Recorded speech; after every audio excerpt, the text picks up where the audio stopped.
In this video we cover our top beginners' mistakes in stock photography. We made these mistakes ourselves early on and hope you can learn from them. If you're new here, welcome to our channel on photography and travels. My wife and I are stock photographers based in the US, and we have been in stock photography since 2015 and are making a living of it. Over the years, we have been trying to learn from these mistakes that we cover here. They may be holding you back and preventing you from maximizing your stock photography income. Everything we say here is based on our experience and things we learned over the years. The first mistake is to place too much emphasis on camera gear. I think to make decent money in stock photography, you don't need the latest and greatest equipment. This is especially true if you are a beginner. When we first started, we used a basic cropped sensor camera with a super zoom lens. It served us extremely well. We got to learn about taking proper exposure, composition and photo editing with it just fine. Many cropped sensor cameras these days are inexpensive and come with terrific specs. Most include 4K video recording, decent low light performance and a solid lens lineup. The thing is that stock photography does not need a super quality, it needs a decent quality. And you probably know that many people take stock photos and videos with their phones.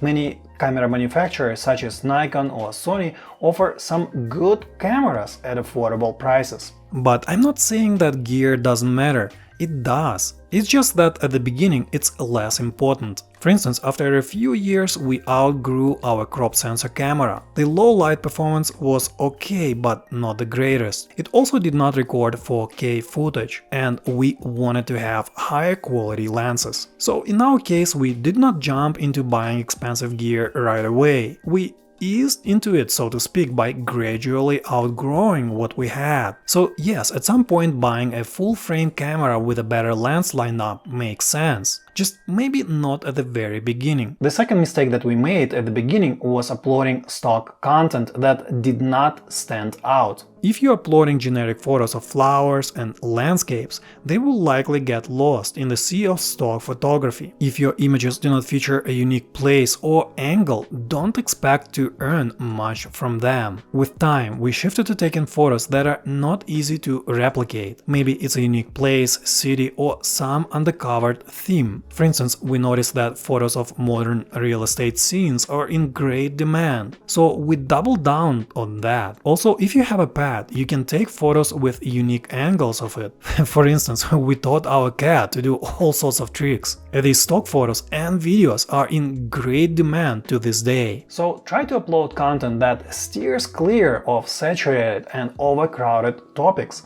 Instead, research and think about themes that are in demand, or think about what content creators need and what they cannot make themselves immediately. Then focus on that. The other mistake to avoid is to narrowly focus on commercial stock photos and videos. By commercial, I mean content for which you have a property or model release, or you can get one. Everything else featuring unreleased property and people must be licensed as editorial content. True, editorial content has a much narrower use, like you can only use it for newsworthy coverage. And you cannot take editorial content and use it to sell or promote a product. In other words, the terms and conditions of editorial content limit its use big time. And still, many of our best-selling stock videos and photos are editorial. If you're avoiding editorial content like we did at the very beginning, I would not. In our experience, it's not an optimal approach, and you may miss on earning the potential down the road. The fourth mistake has to do with keywords. Maybe you are taking the greatest photos of all time, but if your keywords are not right, nobody will discover them. And that was our mistake at the very beginning. We put too few keywords that described our content not so well, so it wasn't surprising that our sales were so-so at the very beginning. With time, we worked out our keywording routine and followed it methodically. We made a video guide where we laid out keywording for stock photography in detail. These videos are linked in the description below. Mistake number 5 is focusing on stock photos only. It is true that you may be able to make decent money with stock photos, but in our experience it is getting a bit harder. Anyone can take and upload a decent quality photo. For instance, take Shutterstock. They had 771 million stock photos in 2023. Compare this to the number of stock videos of 54 million. On top of it, it's not that easy to record good quality videos. They need more time and skill to edit them. True, stock videos do not sell very often, but when they sell, they tend to earn more on average compared to stock photos.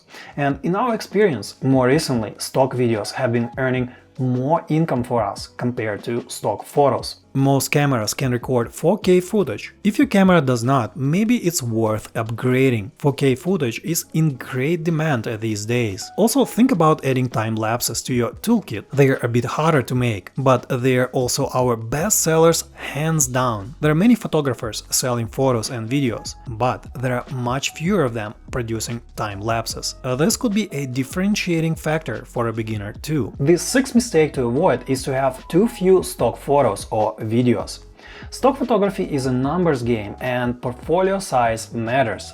To make a living off stock photography, it takes thousands and thousands of unique stock photos and footage. On average, expect to make about $1 to $2 a year from one stock photo. For stock videos, you may be able to pull off more than that. So, if you want to make $50,000 a year, you need at least 50,000 unique stock photos and videos that are in demand and sell. We have about 50,000 stock photos and videos between me and my wife. It took us over 4 years of consistent work to get there. On top of it, you must upload new content often. It's a myth that stock photography is a passive income. It's kind of like it is for maybe 5 to 7 years after you upload your files. But after that, the new content from other photographers will push your photos and videos down in search results. This inevitably leads to lower income with time. This is what happened to us. We slowed down our upload rates and our income stagnated or even went down in some years.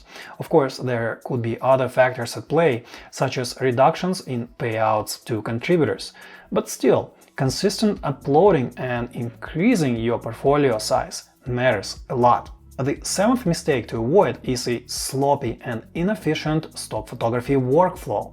Workflow includes many things, including taking a photo or video, editing, keywording, and submitting them to stock photography websites. At the very beginning, we were doing tons of manual copying and pasting of keywords and titles. Later, we switched to embedding titles and keywords manually through Adobe Bridge. As it turned out, this was all super inefficient. Later, we learned about a free program called EXIF Tool. It lets you embed titles and keywords in a much more efficient way. We were so excited with this approach that we shared how to use it with our audience in several videos linked here. It shaved off hours and hours from our stock photo submission process. We also use a special tracking spreadsheet along with the upload CSV function. Upload CSV function is handy for submitting stock videos. We made many tutorials with details of our complete workflow for stock photos and videos. And as a bonus, here's another tip to remember.